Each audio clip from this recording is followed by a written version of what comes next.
This is Changemakers with Katie Gore, finding the right solutions for the affordable housing community. I'm back with Changemaker Stacey Epperson, the president and founder of Next Step Network, a nonprofit organization that collaborates with manufacturers and developers who share a similar mission to provide low and moderate income families with high quality, sustainable, and energy efficient manufactured homes. Now, Stacey, you mentioned in part one that you're an appointed advisor to HUD and sit on the Manufactured Housing Committee. What are those meetings like? There's a lot of debate in that meeting, those meetings, I should say.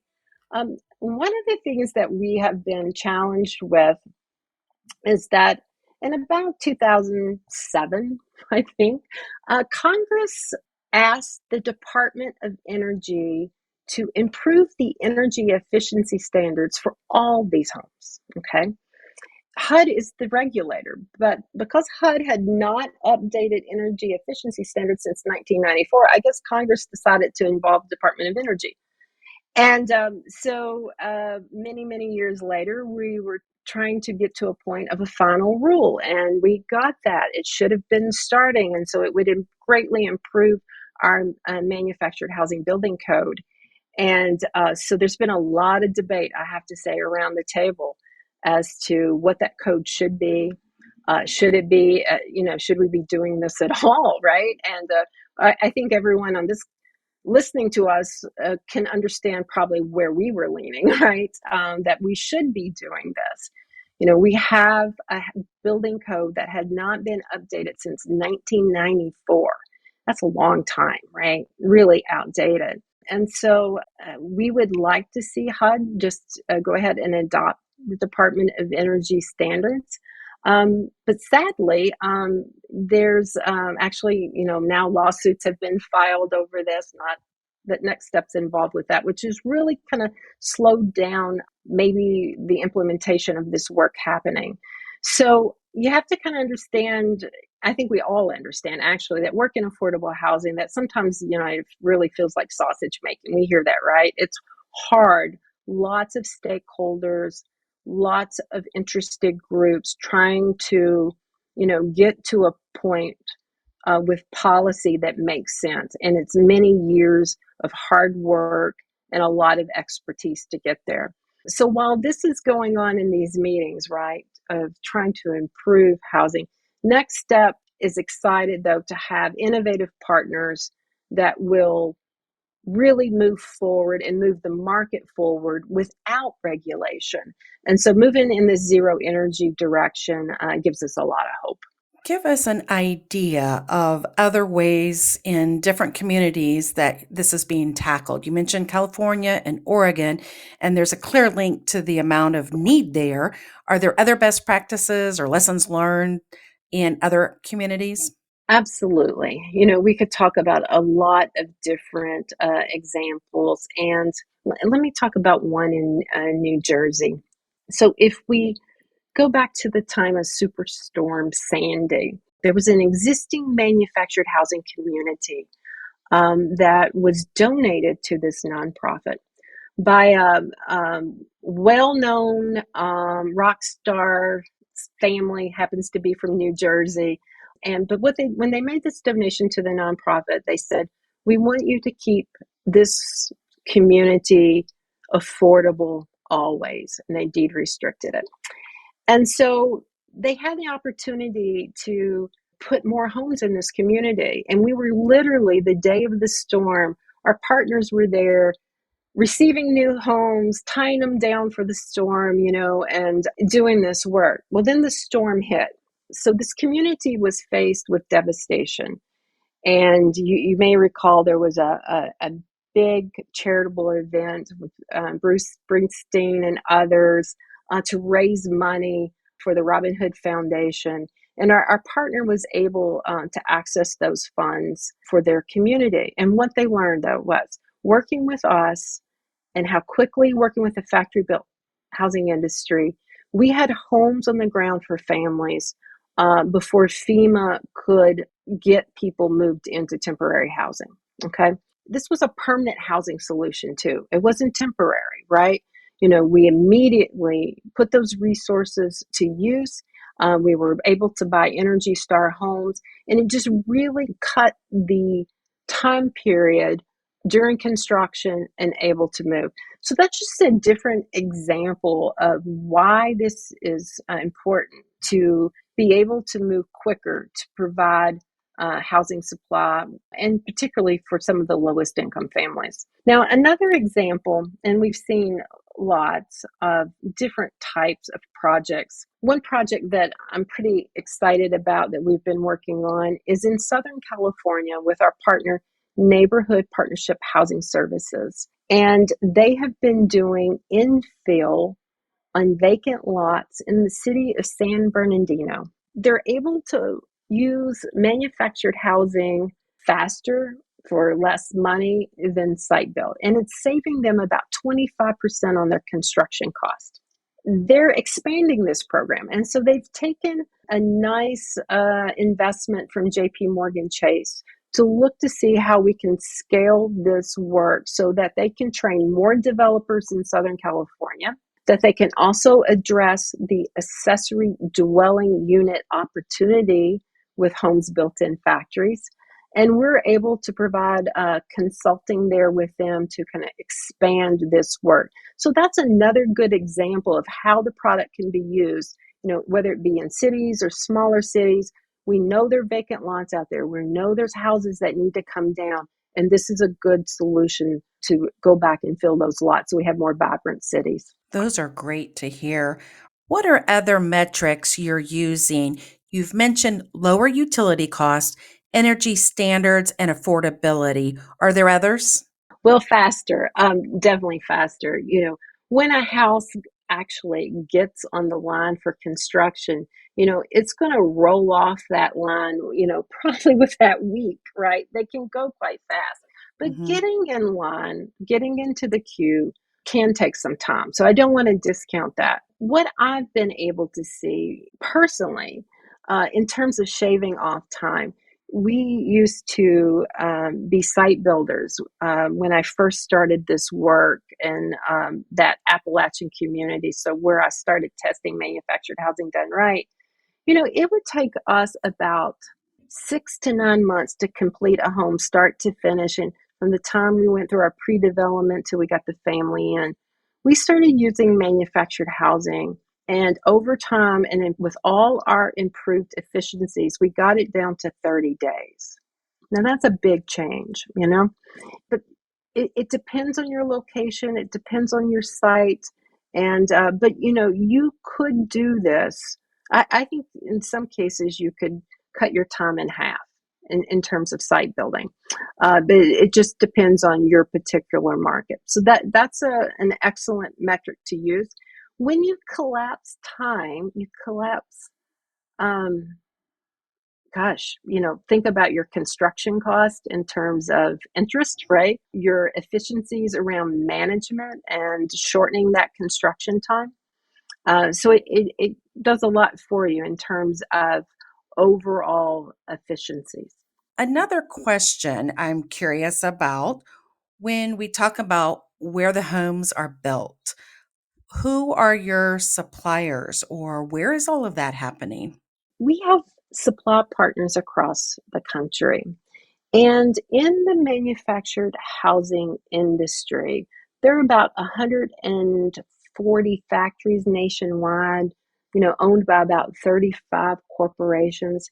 They build over about 100,000 homes a year, manufactured, and about 20,000 modular homes. Both those types of homes fit under that factory built umbrella. And so, Next Step tends to work with those factories that can build at the highest quality. So we don't use all 143 factories, but we pull on, I would say, about 20 factories across the nation, and we can get into most markets if you have a project. There are three major corporations that probably have, 80 to 85% of the market share, and they all have been good partners at Next Step to take on these affordable housing projects across the country. Do you see specific regions responding better, or are there fluctuations and disruptions just like other industries? Absolutely. So if we think about markets where these factories are built, it really depends on that local market and the demand at that time, right? So some of our factories are busier than others.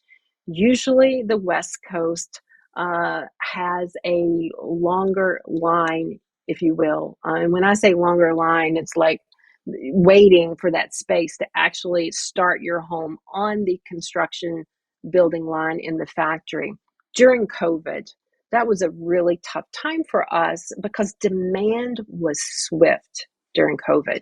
And in fact, we paused our building activities in many markets and focused on our policy work because they were only doing what I call a plain vanilla home, that if there was any custom work that the factory had no time for that conversation, they had to basically allocate their space on the floor to their existing retail channels, and they could not take on any new projects or customers. So, and they were dealing with supply chain disruption, labor issues. Now we see that evening out, right?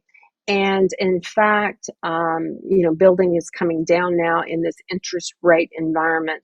So you could go to a factory now and expect to get a home built relatively quickly in a lot of markets, which is encouraging for us. I also like this time in that it's not plain vanilla. Like they're more focused on whatever it takes to get a project to move forward. So it's like all industries. I assume you've got, it goes up and down, right? And so we're seeing a slowdown, but we also at Next Step really see that as an opportunity for us. Speak to customer satisfaction, because the link here with home ownership and energy efficiency and the time of delivery are all great metrics. And I don't want to skip over the level of customer satisfaction that you see in this process. Give us an idea what that looks like. Sure. First, our manufacturers provide warranties, and they are measuring customer satisfaction coming out of the factories. And so I don't have specific data on that, but let me share that Next Step has spent time of doing focus groups, surveys, interviews, and we find that our families are very happy with the quality of their homes, the energy efficiency, and their overall improved, I would say, life in terms of being able to afford their home long term.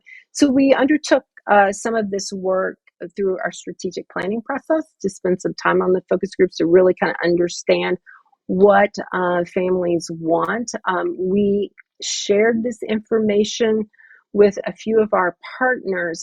One of the exciting things about our strategic plan, we had a tremendous partner at the table with us, helping us through this process, and that's IKEA.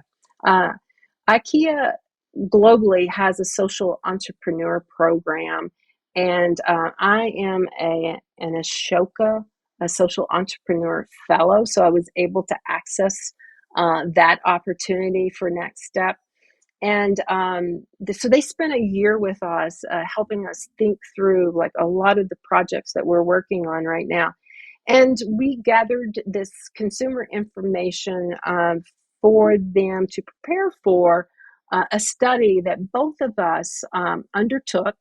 It was a US study of potential home buyers and their feelings and desires and wants about buying a home, when they anticipated buying homes. So we did this national study, and just basically learned that really our home buyers are motivated by, space, their family, and their budget. And we learned that 77% of them were really interested in working with a housing expert. So that really told us that our homebuyer education and support is critical for these first-time homebuyers to really understand the process. We learned that 45% of new home buyers, they expressed an interest in buying a factory-built home. That was better than we anticipated. So we think there may be a generational change of the openness toward homes being built in factories. We call it the HGTV tiny home effect, where people can imagine living in smaller spaces, and actually homes being built in factories might be a cool thing. And we know affordability is driving that. The study also confirmed for us that energy efficiency was very important to these home buyers, and that 3 and 5 were willing to pay more for these options. Excellent. That's a unique dynamic to see the overall feasibility and a desire to live in this environment. So, this is a great option for infill housing, new housing, affordability, all of the dynamics, isn't it? It is. Freddie Mac also did a study in this area. They found that 6 in 10 individuals would consider purchasing a manufactured home. And then if you look at it by generation, 68% of millennials were likely to purchase a manufactured home compared to 40% of boomers. So this is this generational change that we're beginning to see. Is this some of what you're projecting for the goals for Next Step here in the near or long term to really address what this market is saying?